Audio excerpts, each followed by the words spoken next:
Welcome to Westmoreland Bulldogs, a podcast. I'm Callahan Marshall here with our marching band director, Kristen Cutler. Kristen, how are you? Doing great, thanks. How are you? I'm good. So you're always busy. I can never catch up with you. How long have you been here at Westmoreland? This is my 19th year at Westmo. So, wow. Yeah, pushing 2 decades. Yeah. So what do you do here? I am the high school, senior high school instrumental music teacher, so I teach band, and I'm the marching band director. Also, I have a jazz band and the basketball pep band, and I help out with the musical, so all sorts of good stuff. The reasons why I can never get a hold of her or get her in for an interview.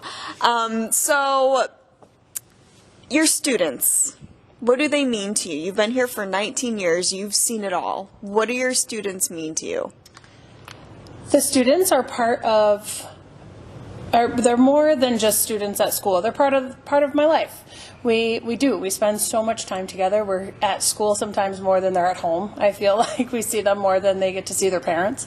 So we really kind of become a little bit more of a community in and of our community at Westmo. So the students really become a part of the day. They become a constant, and kind of you expect to see them. You notice when they're not here.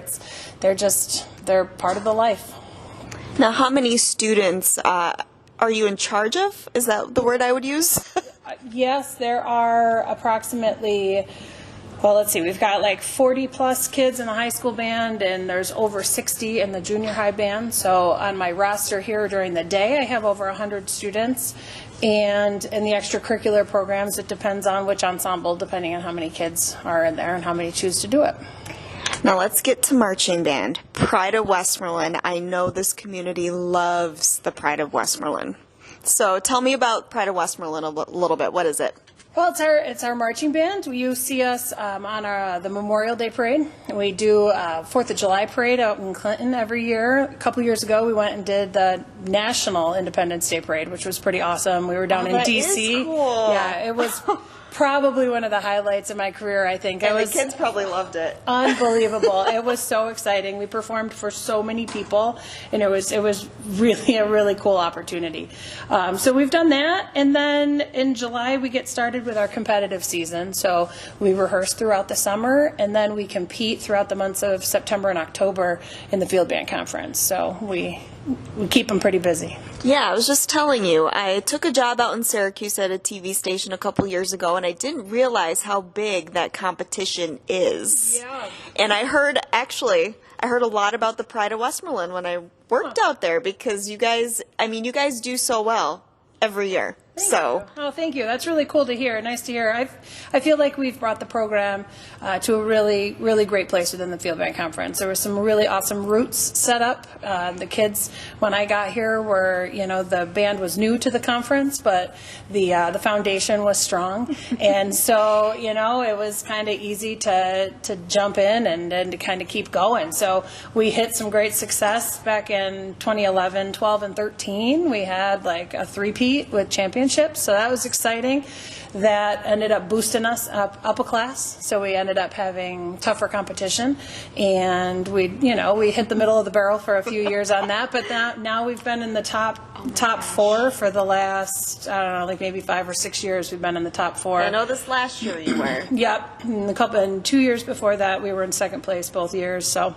This last year, was that out of 12? Was that out of 12 schools? How many schools? 12 or 11, that sounds awesome. about right. Yeah. Oh, and with this past season, I had 32 first-year members in the band. So out of the 67 I was marching, almost half of them had never done marching band before. So that 4th place was really exciting. Yeah. So you guys start practicing in the summer. What do your practices look like now? Well, now we rehearse for 3 hours a couple days a week, and we've got a great patch of land out between the high school and the elementary school. And it's not a full-size field, but it fits what we need it to do.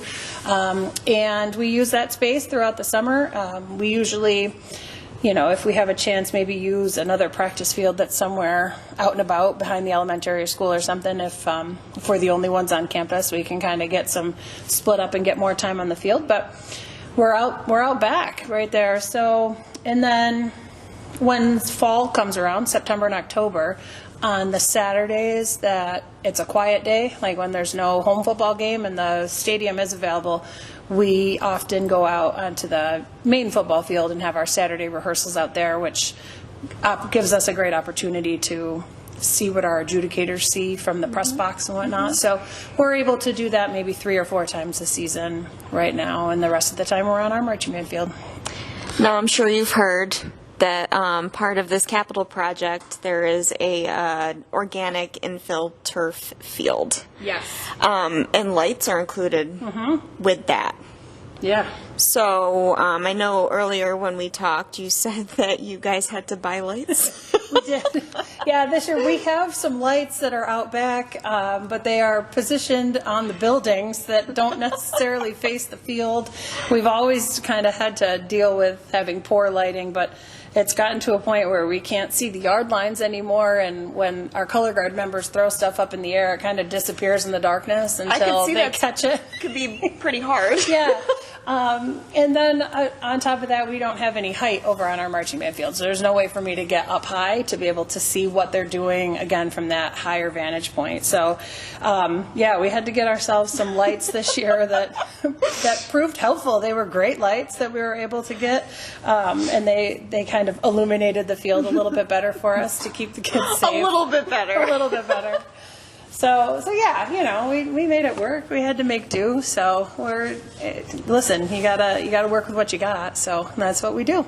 So the lights in this project, if it passes, that they would be helpful for your practices. Absolutely. If given the opportunity, we'd be able to utilize that space to really increase our instructional capabilities with the students. We'd be able to have better vantage points and be able to actually see what we're doing when we're out there at night, which by the time you get into September and October, that starts at like 6:30, 7 o'clock. So we burn a lot of daylight really fast. So having access to really well-lit spaces on a full-size field would be very beneficial for the program. And it would make it almost comparable to what they would deal with at a competition, right? Absolutely. It makes it exactly comparable to what they see when they go do it and it counts. So, yeah, when they're at any competition throughout the state, they're at a stadium almost always on turf with lights at night. I'm impressed with the fact that, you know, you guys had to buy lights, and, I mean, you've been inside the dome, obviously. Our field now doesn't compare to the dome. So you guys have been dealing with some struggles these past couple years and making do with what you have and still performing so well at these these competitions. I think that's awesome considering what you have now. Thank you. Yeah, we've kind of felt that way too. There are some days where we're kind of we can see where, okay, yeah, we're lacking with that at a rehearsal facility, so we're, you know, that's not going to be great right now, and we're okay with that. But then there's other times where we're quite proud of what we're able to pull off with, you know, kind of what we use. So it's good. And do you think, I know your students are so good in marching band. I love watching marching band. It's so choreographed and it's just so organized and so good. But with that being said, do you think having this field and these lights could make that experience better for them? Of course. At competition. From a competitive standpoint, without a doubt, absolutely. It'll give them more real life experience. It'll make more of their practice performance-like, which is what you want, right? You want to practice how you perform.